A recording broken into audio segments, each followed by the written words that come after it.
যুক্তরাষ্ট্রের বিরুদ্ধে নিজেদের অভিযানের অষ্টম ধাপ শুরু করেছে ইরান। এই অভিযানের আওতায় মধ্যপ্রাচ্যে মার্কিন সামরিক ঘাঁটিগুলো লক্ষ্য করে ড্রোন হামলা চালিয়েছে দেশটির সেনাবাহিনী। এতে জর্ডানের আজরাক বিমান ঘাঁটিতে থাকা মার্কিন F-18 যুদ্ধবিমানের অবস্থান লক্ষ্যবস্তু করা হয়েছে। এছাড়াও আরও বিভিন্ন অবস্থানে হামলা হয়েছে, এতে ঘাঁটিগুলোতে ব্যাপক ক্ষয়ক্ষতি হয়েছে। বুধবার 15 জুলাই কাতার ভিত্তিক সংবাদ মাধ্যম আল জাজিরা এই তথ্য জানানো হয়েছে।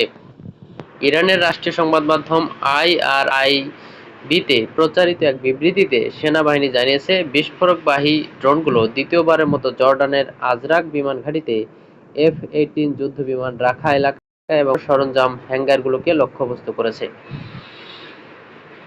এদিকে বাহরাইনে মার্কিন নৌবাহিনীর পঞ্চম ফ্লিটের ঘাঁটিতে বেশ কয়েকটি লক্ষ্যবস্তু ধ্বংস করার দাবি করেছে ইরান। দেশটির ইসলামী বিপ্লবী গার্ড কোর IRGC দাবি করেছে, আজ সকালে বাহরাইনে মার্কিন পঞ্চম ফ্লিটের ঘাঁটির কমান্ড অ্যান্ড কন্ট্রোল সেন্টার, নৌ সহায়তা ব্যবস্থাপনা কেন্দ্র, গুদাম এবং জ্বালানি ট্যাঙ্কে হামলা চালানো হয়েছে।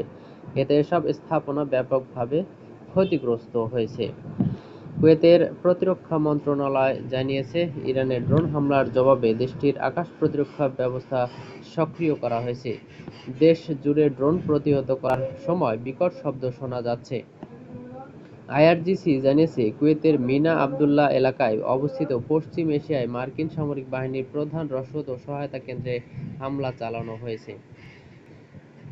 IRB-তে প্রকাশিত এক বিবৃতিতে গার্ড জানিয়েছে, নাসর-2 অভিযানের চতুর্থ ধাপে ওই স্থাপনায় হামলা চালানো হয়েছে। এতে ঘাঁটিতে আগুন ধরে গেছে এবং ব্যাপক ক্ষয়ক্ষতি হয়েছে। সূত্র আল জাজিরা।